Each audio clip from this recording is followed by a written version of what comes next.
In New York City, there was a friendly porter named Leo who worked at the Grandview Hotel.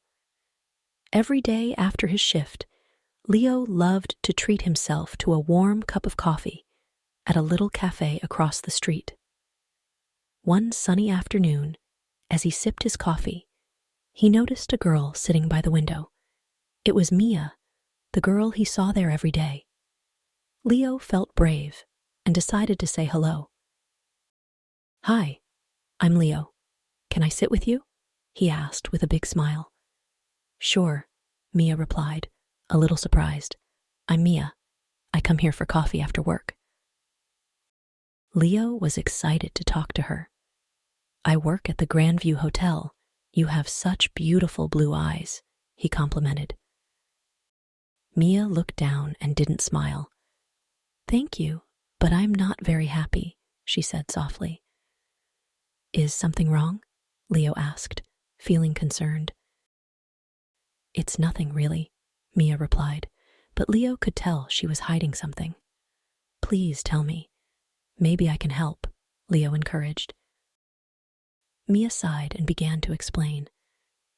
"My stepfather is staying at the Grandview Hotel. He has my art sketchbooks, and he won't give them back to me. He wants me to go home to Boston, but I don't want to." "Where is he?" Leo asked quickly. "He's in room 620, Mia said. "Maybe I can help you get your sketchbooks," Leo offered. "Can you meet me here tomorrow at 5 o'clock? "Okay, thank you," Mia said, her eyes brightening a bit. "See you tomorrow." As Mia hurried out of the cafe, Leo felt excited to help her. He had a plan, and he couldn't wait for the next day. The next day, Leo arrived at work early, his heart racing with anticipation. He wanted to help Mia and get her sketchbooks back from her stepfather. He couldn't stop thinking about her sad eyes and how much those books meant to her. "Okay, Leo, stay calm," he whispered to himself. He checked the clock. It was almost time to find room 620. He waited nervously by the door, hoping that Mia's stepfather would leave the room soon. Finally, he saw a man walk out of the room. That must be him, Leo thought. He had never met the man before, but he felt certain. Leo waited for the man to walk away before sneaking toward the room. When the coast was clear, he slipped inside. The room was tidy, and there were no signs of anyone else inside. Leo took a deep breath and quickly scanned the room. Where are the sketchbooks? He wondered, feeling the pressure of time ticking away. Suddenly, he spotted them by the bed. "Got them!" he exclaimed silently, picking them up. As he flipped through the pages, he was amazed by Mia's talent. "Wow, she is an incredible artist," he thought. Just as he was about to leave, he heard a voice. "Hey, what are you doing?" It was the cleaning lady. Leo's heart raced. He didn't want to get caught. He hurried out of the room, clutching the sketchbooks tightly, hoping to escape before anyone noticed. Later that afternoon, Leo hurried to the cafe to meet Mia. His heart was still pounding from the close call in the hotel room. As he entered, he saw Mia sitting at their usual table, looking a little anxious. "I have something for you," Leo said, excitement bubbling in his voice. He placed the sketchbooks on the table with a proud smile. Mia's face lit up with joy. "Really? You got them back?" she asked, her eyes sparkling. "Yes, here they are," Leo replied, feeling a wave of relief wash over him. Mia opened the sketchbooks and gasped. "These are amazing. How can I thank you?" she asked, looking grateful. "You can meet me later," Leo suggested. "I can change out of my porter uniform and we can grab dinner together." "Oh, I'm sorry, but I can't tonight," Mia replied hesitantly. Maybe tomorrow night? Sure, we can go after work, Leo said, trying to hide his disappointment. As they chatted, Leo suddenly felt a tap on his shoulder. It was his friend Mike, and he didn't look happy. Leo, you're in trouble, he said urgently. What do you mean? Leo asked, confusion flooding his mind. Tom Baker's sketchbooks aren't in his room 620, Mike exclaimed, looking worried. Leo's heart sank as he realized the trouble he might be in. Who is Tom Baker? He asked, feeling lost. He's a famous artist. His sketchbooks are worth a lot of money, Mike explained, making Leo's stomach drop. I need to find Mia and get out of this mess, Leo thought desperately. Leo couldn't shake the feeling of worry after Mike's warning. He left the cafe with a heavy heart, his mind racing. What if the police find out about the sketchbooks? He thought. He needed to find Mia quickly and figure out what to do. As he walked home, he spotted a police car parked near his apartment. Oh no, they're looking for me, Leo gasped. He couldn't go home now. He felt like a rabbit hiding from a fox. That night, Leo decided to sleep in the subway, hoping it would be safer than his apartment. He curled up on a bench, feeling tired and scared. The next morning, a subway cleaner woke him up. Hey, you can't sleep here all day, the man said. Sorry, Leo replied, rubbing his eyes. He didn't want to draw attention to himself.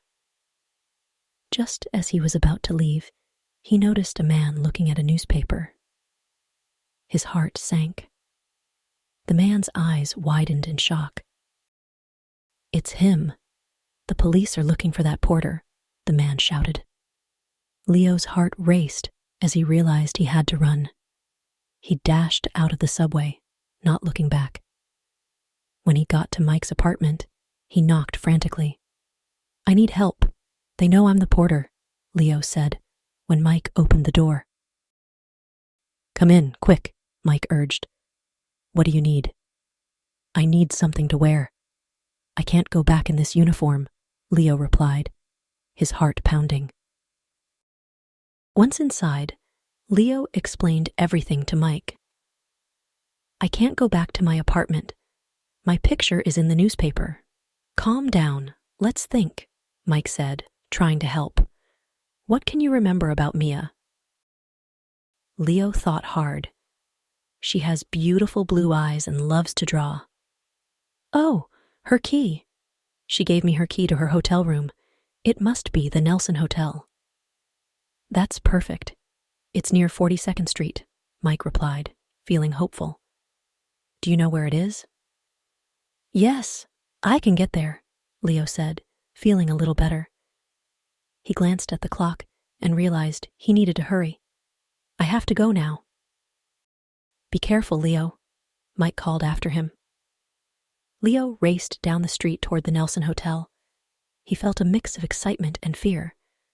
I hope I'm not too late, he thought, as he reached the hotel. When he got there, he scanned the entrance.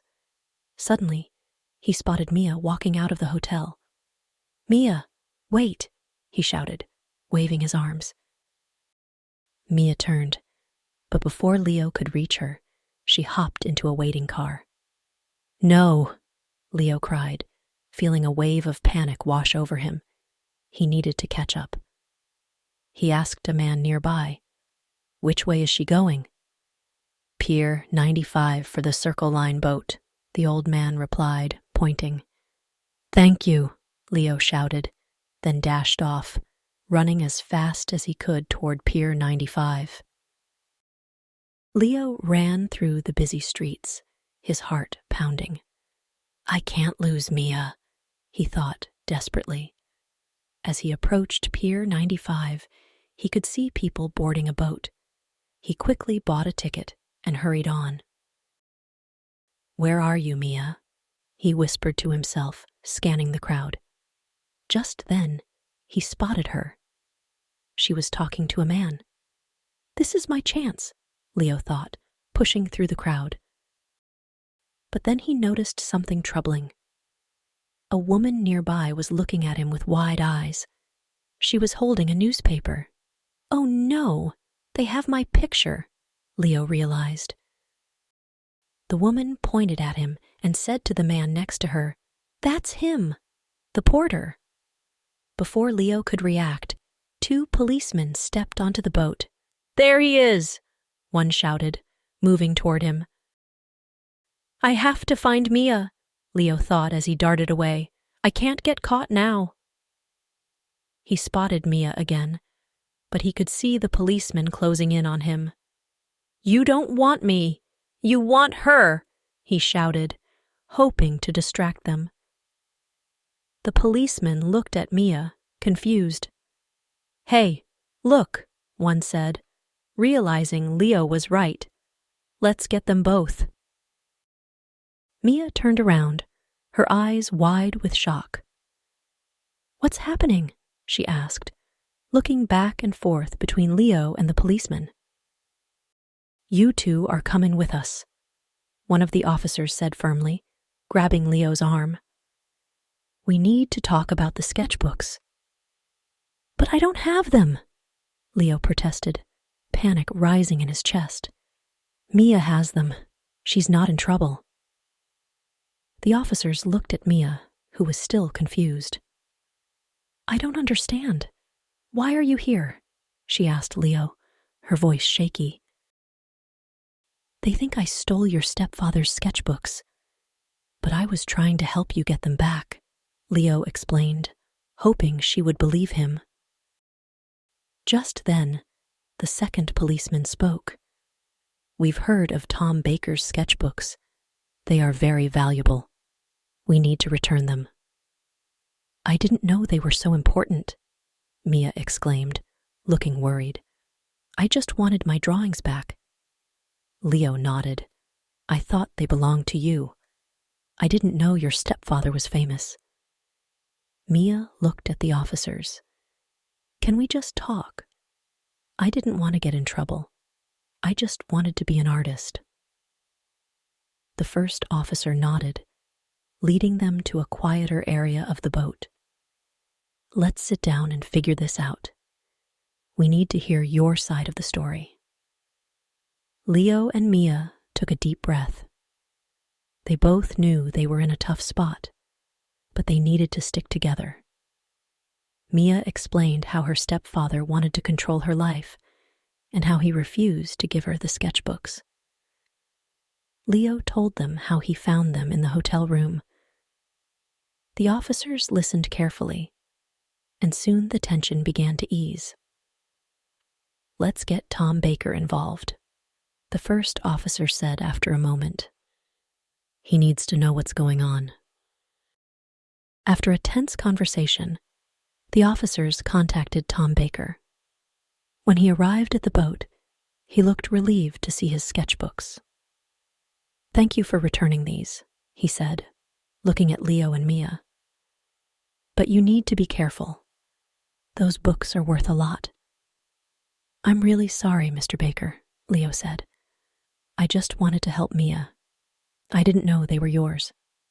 Mia voice in, "I only wanted my art back. My stepfather has been so controlling." Jake listened to their story, nodding thoughtfully. "I understand," he said. "I can help you, Mia.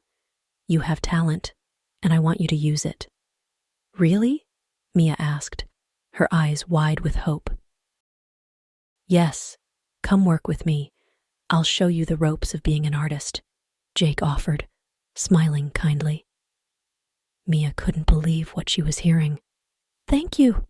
This means so much to me," she exclaimed, her heart racing with excitement. As the boat sailed smoothly across the water, Leo felt a sense of relief. He had faced danger, but it had brought him and Mia together in a special way. Mia turned to Leo. "Thank you for everything. I couldn't have done this without you." Leo smiled back, happy to help. "We make a good team," he said. "And now, we both have a chance for a new beginning." As the sun began to set, Leo and Mia knew their lives were about to change. They were ready for new adventures, with dreams of art and friendship shining bright ahead of them.